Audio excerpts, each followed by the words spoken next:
დიქტატორული რეჟიმი, ავტორიტარი ერთპარტიული რეჟიმი და პუტინის მიმბაძველი. Ამ სიტყვებით აღწერენ ამერიკელი დიპლომატები ბიძინა ივანიშვილის მმართველობის სტილს. საქართველოში ყოფილი ელჩი იანკელი და სახელმწიფო მდივნის ყოფილი მოადგილე კრამერი ვრცელ ერთობლივ სტატიაში წერენ, რომ ივანიშვილი პუტინის მსგავსად გამოიყურება. ქართული ოცნება კი თავისთავს რუსეთის მმართველ პარტიას ამსგავსებს. ზუსტად იმეორებს იმ ნაბიჯებს, რა გზითაც ვლადიმირ პუტინი ძალაუფლებას უკვე 26 წელია ინარჩუნებს. შეერთებული შტატების ადმინისტრაციამ უნდა გააფრთხილოს მოსკოვი ნებისმიერი იმ ჩანაფიქრის წინააღმდეგ, რომელიც მას სამხედრო ჩარევასთან დაკავშირებით შეიძლება ჰქონდეს. მან ასევე მკაცრი სანქციები უნდა დააკისროს ქართული ოცნების მაღალჩინოსნებს და მოუწოდოს ევროკავშირს იგივე გააკეთოს ივანიშვილის წინააღმდეგ, რადგან მთავრობა რეპრესიების გაგრძელებას ცდილობს. ეს ზომები მოიცავს აქტივების გაყინვას და სავიზო შეზღუდვებს, რომლებიც მიმართულია ივანიშვილის მარიონეტი პრემიერ-მინისტრის ირაკლი კობახიძისა და მისი კაბინეტის დანარჩენი წევრების, აგრეთვე უდანაშაულო ადამიანების დევნაზე პასუხისმგებელი მოსამართლეების და პროკურორების წინააღმდეგ. ზოგიერთი მოსამართლე უკვე სანქცირებულია, თუმცა კიდევ ბევრი უნდა იქნას სიაში შეყვანილი. დემოკრატიის განადგურების, ავტორიტარიზმის ჩამოყალიბების, სამოქალაქო საზოგადოების დევნის, მედიის ჩახშობის, პოლიტიკური ოპოზიციის სრული აკრძალვის, დევნის და ადამიანის უფლებების მასიური დარღვევის გამო. ამერიკელი დიპლომატები შეერთებული შტატების მთავრობას ივანიშვილის რეჟიმის, მისი მოსამართლებისა და პროკურორების დასანქცირებისკენ მოუწოდებს. ევროკავშირის ლიდერებს კი მოუწოდებენ, რომ დაასანქცირონ ბიძინა ივანიშვილი, ვიდრე ჯერ კიდევ შესაძლებელია ქართული დემოკრატიის გადარჩენა. ის ორი ადამიანი, ვის თქვენ დაასახელეთ, იანკელი და მეორე კრამერი, ჩვეულებრივ Deep State-ის წარმომადგენლები არიან, ნომრიანი აგენტები არიან, ვიცით ეს ჩვენ ყველაფერი.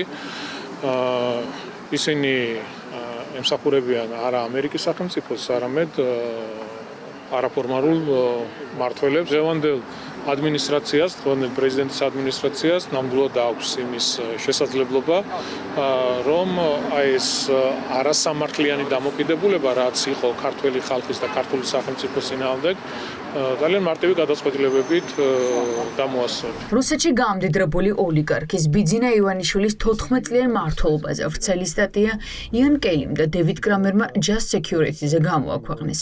კელი, რომელიც საქართველოში შტატების ელჩად 4 წელი მსახურობდა, დევიდ კრამერი კი, რომელიც შტატებში სახელმწიფო მდივნის მოადგილე იყო, კარგად არიან ინფორმირებული ქვეყანაში მიმდინარე რეპრესიებზე. ეს არ არის მხოლოდ ორი დიპლომატის მოსაზრება. ეს სტატია ზუსტად აღწერს ამერიკის პოლიტიკური ელიტის განწყობას ქართული ოცნების გუნდის წინააღმდეგ. ძალიან მნიშვნელოვანია, რომ რაც შევა მეტი და მეტი პოლიტიკური ყურადღება და კონკრეტულად რეჟიმის წინააღმდეგ ზეწოლა განხორციელდეს, მანამ სანამ ეს რეჟიმი ამ პოლიტიკის კურსს მიყვება, უარყოფს არჩევნებს, იტაცებს სახელმწიფოს, ატერორებს ადამიანებს, მისდევს პოლიტიკურ მართლმსაჯულებას და იღებს იმ ტიპის კანონმდებლობას, რომელიც ყოველკვირეულად აშორებს ჩვენს სახელმწიფოს ნორმალურ ცივილიზებულ მსოფლიოს. ამიტომაც, რა თქმა უნდა, მეტი და მეტი წნეხი და ზეწოლა, მეტი კონკრეტული განპირობებული, ტარგეტირებული სანქციები და მეტი პოლიტიკური ყურადღება ამ რეჟიმის მამნე ანტიქართულ აქტივობებზე არის ერთადერთი სწორი გზა წინ. რა შანსი აქვს ამ ფონზე ოცნებას დაალაგოს ურთიერთობები ამერიკასთან, რომელთანაც გაწყვეტილი სტრატეგიული პარტნიორობის შემდეგ ივანიშვილის გუნდმა სტრატეგიული პარტნიორობა კომუნისტურ ჩინეთთან გააფორმა და აიათოლების ირანულ რეჟიმს დაუახლოვდა. ოპოზიცია ამბობს, რომ არანაირი, რადგან ვიდრე მართველი ძალა რუსულ ორბიტაზე დარჩება და ქცევასა და ტრაექტორიას არ შეცვლის, ურთიერთობების ნორმალიზების ნაცვლად ოცნება მხოლოდ სანქციას და უფრო მეტ იზოლაციას მიიღებს.